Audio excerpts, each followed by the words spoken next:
स्वामी के एक पूर्व छात्र की डायरी से लिया गया है यह अनुभव। एक भक्त की पत्नी को स्वामी की कृपा से कैसे दूसरा जीवन मिला।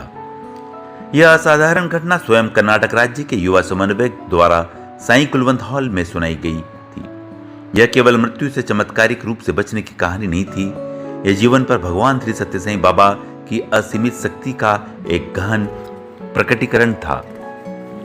इस घटना ने प्रदर्शित किया कि जब परमेश्वर की इच्छा होती है तो जीवन और मृत्यु को अलग करने वाली सीमा भी समाप्त हो जाती है। उनके दिव्य संकल्प के आगे प्रकृति के नियम चुपचाप किनारे हट जाते हैं। एक अवसर पर कर्नाटक के युवा समन्वयक भगवान के दर्शन के सौभाग्य के लिए अपने परिवार के साथ पुट्टपर्थी आए थे। हमेशा की तरह दिन उनकी दिव्य उपस्थिति के आनंद में बीत गए। जब घर लौटने का समय आया तो वे प्रस्थान करने से पहले नारंगी वस्त्र धारण करने वाले सुंदर भगवान से आज्ञा लेने के लिए उनके पास गए। स्वामी ने अपने करुणामय कमल रूपी आंखों से उन्हें देखा और कोमलता से पूछा, क्या तुम अपनी पत्नी के साथ वापस जा रहे हो? जी स्वामी, भक्त ने आदरपूर्वक उत्तर दिया। कुछ क्षणों के लिए भगवान मौन रहे। ऐसा प्रतीत हुआ जैसे सर्वज्ञानी प्रभु वर्तमान क्षण से बहुत आगे उन घटनाओं को देख रहे थे जो अभी घटित होने वाली थी। फिर उन्होंने एक बार फिर भक्त की ओर देखा और बस इतना कहा, ठीक है, जाओ। परिवार ने बेंगलुरु की ओर अपनी वापसी की यात्रा शुरू की। वे इस बात से पूरी तरह अनजान थे कि कुछ ही समय में उन्हें अपने जीवन के सबसे बड़े संकटों में से एक का सामना करना पड़ेगा।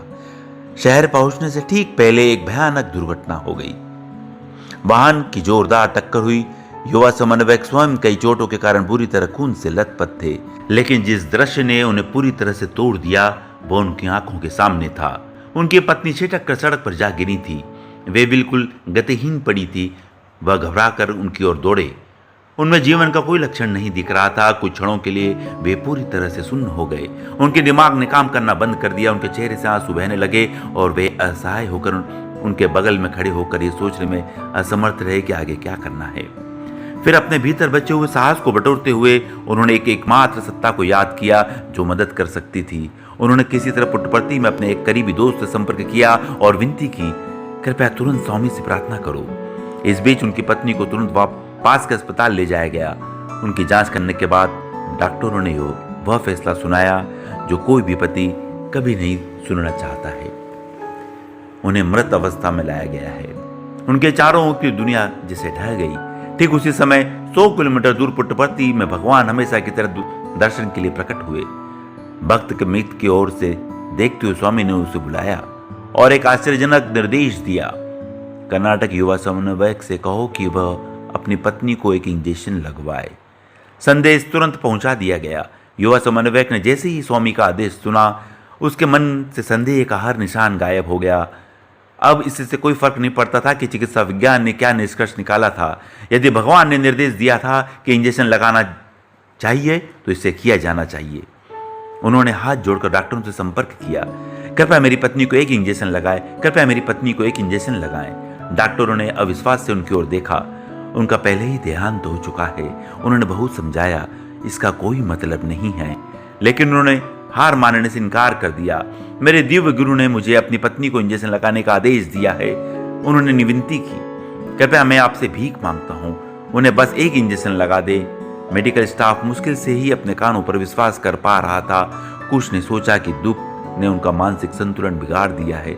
दूसरों ने उन्हें समझाने की कोशिश की, फिर भी वे पूरी तरह आस्था के साथ केवल एक ही बात दोहराते, मिन्नतें करते रहे, स्वामी ने ऐसा करने का कहा है, स्वामी ने ऐसा करने को कहा है।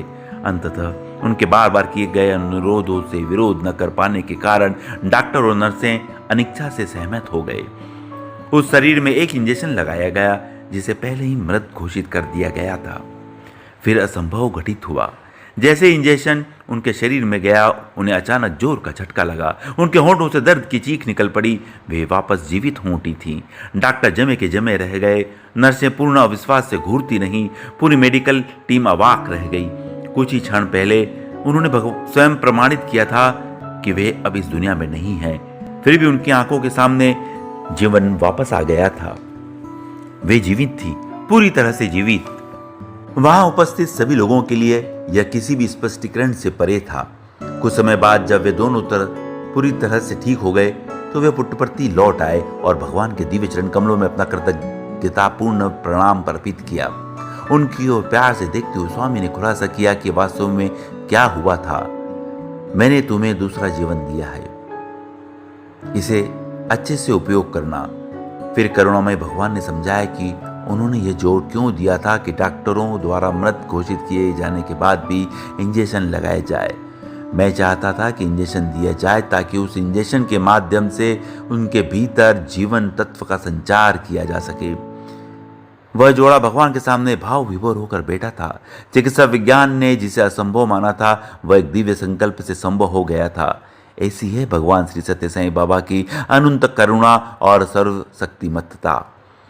उस भगवान के लिए जो हर पल पूरे ब्रह्मांड में जीवन फूंकता है, एक भक्त का जीवन बहाल करना कोई चमत्कार नहीं है। उनकी दिव्य इच्छा अवतरित होती है तो मृत्यु भी अंतिम सत्ता खो देती है, जो हमें एक बार फिर याद दिलाती है कि उस सुंदर सर्व करुणामयी भगवान के लिए कुछ भी असंभव नहीं है, जिनका अनंत प्रेम ही इस सृष्टि का संचालन करता है।